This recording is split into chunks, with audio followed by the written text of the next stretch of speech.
14 games and averaged 16 a game. And got to remember, Grant Hill playing only 4 last, not really done what the Magic, because of the injury, had hoped here. McGrady against Lynch, going strong to the hoop. Fine basket. 29 for Tracy. Keep saying, no, it's not going to happen, Dick, unless they button up defensively. You just cannot match baskets with these people, because even when they shoot and miss, they're just overpowering you. Grant coming out against Baron Davis. Baron Davis has made great decisions in the second half. And Davis firing over Armstrong. There is Lynch all alone with the offensive rebound. You can play small. See, that's okay if you have tenacity in your defense and the guards come back in and help you rebound. But what's happening is the shots are going up, the guards are taking off, and now they're being outgunned 4 on the boards to 2 or 3. And the rebounds are coming right to the Charlotte players. Under 6.5 to go in the fourth. The lead is 12 for the Charlotte Hornets. In a very tight series. Game 1 won by the Hornets by 1, and then a couple of overtime games. And there is McGrady with 31 points. McGrady has scored 20, 31, 37, and now 30, so he's going up the ladder. Well, what they're saying is that the offense isn't working, our three-point shooting not working, so we're just going to allow you to go one-on-one from the left side of the floor. And if he continues, he'll have 40, but the Magic may end up out of the playoffs. Here is Wesley. Grant might have gotten a piece of it, and McClure. And getting the rebound and a foul. You have to love how hard they're working on the offensive board. It's just a great move by Tracy McGrady. How about that? This is beautiful. The young man is taking it on his shoulders right now. Unfortunately, the lead might be out of reach. I know that we have 546. They're a great three-point shooting team. But we have not seen a defensive surge yet in this game, 3.5 quarters. Yes, there's nothing to indicate that the Magic can sustain any kind of a drive. You're right, at this point, it would be a surprise. They've done it a few times, and if all of a sudden run into a brick wall. Coming up next on TBS, Game 2 of our playoff doubleheader, Nets and the Pacers, and Indiana trying to stay alive at Conseco Fieldhouse. There's another clear out. Brady with 31 points. Diving by Wesley at the floor with a hard foul. Watch out. See, that's uncalled for. And Joe Crawford wants everyone away. Yeah, and they should hit him hard right now. And McGrady is walking away. Yeah. Calming down. He doesn't want to get involved. That's right. And the reason the floor is gone. Yeah, that's very good. That was an excellent call by Joey. And the reason is the hard foul. The hard fouls have got to come on the arm and on the hand. You cannot go for the head. And McClure that time crossed the line. He went right at McGrady. That was a hard foul. Caught him above the neck. That's automatic. And 2 technicals were called in addition to that by Joe Crawford. Baron Davis and Armstrong were jawing at each other. Just keep an eye on this move. It's a great move by McGrady. He's going to blow right by Wesley. But now look to the left. Wow. See, that you can't do that. You just can't do that. You see, we've seen a lot of those this year in the league. And you cannot have that in basketball. Everybody's making a living at professional basketball. You don't mind good, clean, hard play. But what you do not like are cheap shots that can injure guys. And you do not want the head injury. And that was a hard foul. And Joey Crawford really settled things out right away. Yes. And the technical fouls called against Darrell Armstrong and Baron Davis. And Jamal McClure tossed, and he's already left the floor. And McGrady missing the free throw, the technical.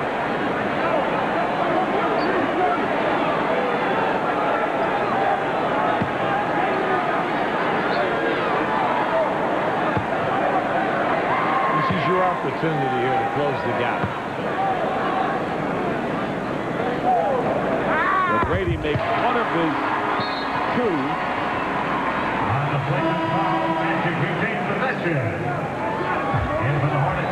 Tracy McGrady with 32 points. And Mike Miller will inbound. Garrity, Hudson, McGrady, and Armstrong in the lineup for the Magic. This is your opportunity here. Now you get a field goal. You know, you reduce quite a bit of this. Good scoop shot by Troy Hudson, cutting the lead now to 9. That's right. There you are. So you're inside. You got a shot. You got to pull together here right now. Let's see that old Orlando Magic aggressiveness defensively. And that's the brand of basketball that Doc Rivers likes to play. Lynch to Brown, and they get another basket in the paint. What a pass by Baron Davis down inside. And then, when they get the rotation, beautiful movement to the front of the rim. Hudson coming back. Get the ball! And it comes out, Garrity saving it in the corner. Armstrong throws it right into Davis. And a 3-on-1. Augman with a great fake on Miller. What a great fake by Stacey Augman. And Miller went for it, and Augman getting the basket, and a pat on the head as well. And the foul is called, and all of a sudden the Hornets back up by 13. Every time something happens, Baron Davis is right in the middle. Beautiful fake here by Stacey Augman. Not only do you get the field goal, you get a weak foul. You got a weak foul in this situation. How about that right there on the deflection? That was Baron Davis that caused that deflection. I mean, he's in the middle, Dick, of everything. Whether the defensive end, the offensive end, making beautiful plays, picking the defense apart, putting the ball right on the money. And Baron Davis needing 1 assist and 2 rebounds for his second straight triple-double. And McGrady trying to work his way in. Foul against Augman. 5 now on Stacey Augman, but Paul Silas has a luxury there with the likes of a Lynch and an Augman on a deep squad. Well, that's their job. That's why you have them on your team. They're defensive guys. You think that Larry Brown in Philadelphia, you know, when he had Lynch and Hill on the corners, the team, you can do so many defensive things with them. Go down the floor, first turnover, trap, rotate, a lot of things that they could not do this year at Philadelphia. And that's what Lynch gives you if he's healthy. Now, we know that he had the operation. He missed over 35 games this year with the operation on his foot. So, you know, it's nice to see him back healthy because now Paul Silas has the confidence that he's in shape, and I'm starting him, and I'm going to put him on the hot player, whether he's a 2 or whether he's a small forward. Lynch ignited a fourth-quarter rally in game number 1 for the Orlando Magic. It is here comes the trap. 79. Yep, that's the first time that we've seen the trap down the floor. You get an incidental contact. The ball was already out of the trap. You get incidental contact, boom, foul call. Now you're putting them on the line again. For Garrity, his 3rd foul. Both teams are in the penalty with 4:23 remaining. Coming up next on TBS, the second half of our playoff doubleheader, Hubie, as the Nets look to close it out against the Indiana Pacers and move on. Well, that was some finish. All right, in game 3, because that could have gone either way. They get the miss, meaning Indiana, and as the ball ricochets to the right, the Nets pick it up. Aaron Williams reverses it. The kid throws the ball all the way across the floor. Terry Chittles makes a sensational shot. And Jermaine O'Neal making 1 out of 2 from the line. That's right. It was just a great play. Oh, there's another turnover and a 3-on-2 this time. Baron Davis off the hands of Lynch. Well, he tried to get too cute. Yeah, he's saying my fault, and it really was. He tried to get too fancy. And just keep an eye on this. They trap McGrady right here. They knock it loose, get the deflection. They come up. You got a 3-on-1 here right now. Just make the easy. Only the second turnover by Baron Davis. And Tracy McGrady inside is fouled. And will go to the line with just under 4 minutes remaining. McGrady, who has had a lot of treatment on his back, as Heather Cox chronicled. Therapist coming in from Vancouver, who worked with Shaquille O'Neal, and then slipping in the first quarter and going into the dressing room, coming back and having a brilliant game with 33 points, but Stacey Augman committing the foul. Foul's out of the game.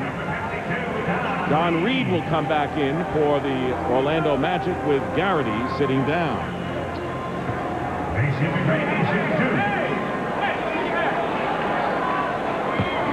Two free throws for McGrady.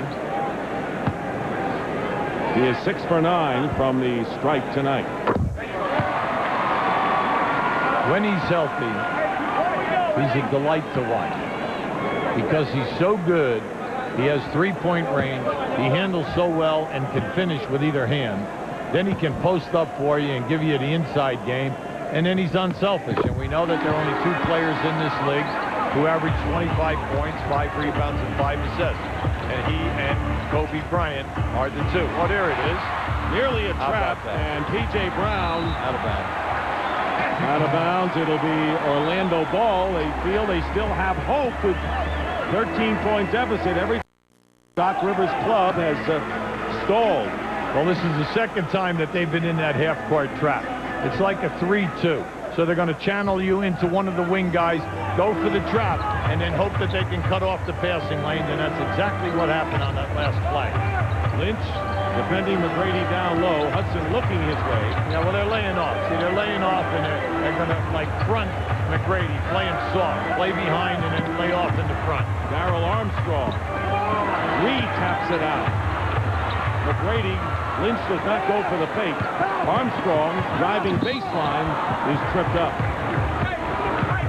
And the foul called against David Wesley is third. And we have been showing you over on the Orlando bench, Patrick Ewing, who is sitting.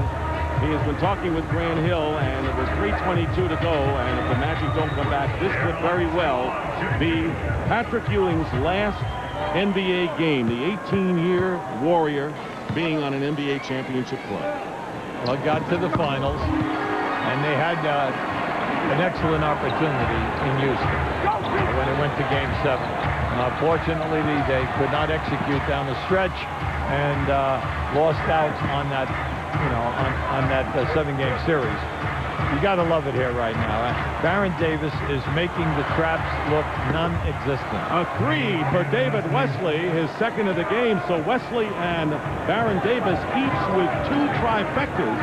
And it's 97-83 with under 3 minutes to go in the fourth. And Hudson coming up and missing the 3. See, Baron handles it so well, Dick. He just takes the trap, or he dribbles through the trap, he passes over it, and he makes the right decisions. Brown was left open, and he gets the lay-in and a timeout called. And one thing you can say about this Charlotte Hornet team, really, to a man, they're a very smart basketball player. They handle well. They have an excellent half-court offense where they move the basketball, and everyone shoot down 16. The Charlotte Hornets ran a beautiful game off the glass. They beat them in transition at their own game. Orlando goes 4 for 18 in threes and could not turn Charlotte over tonight in order to get out into the open floor. Patrick Ewing has come back in the game for the Orlando Magic. And Armstrong stepping on the line, and another turnover committed by the Orlando Magic as the Charlotte Hornets, who are used to success on the road, on their way to their second victory in a row here in Orlando. Well, during the regular season, Dick, they had a terrific record. They did not back down from anybody. They were 23-18, which is very difficult to do when you look at their injuries and the small crowds, the negative media about the team moving. It's been very difficult for these young guys day in and day out, to stay positive. But I like what Paul Silas told us today. He said, hey, I'm the most positive guy in the world. I wake up every day, I've got a great attitude, and I just keep telling the guys, let's just take care of what we can take care of, and that's playing basketball. And he said, I always believe that things will work out. That's right. He says we have no excuse.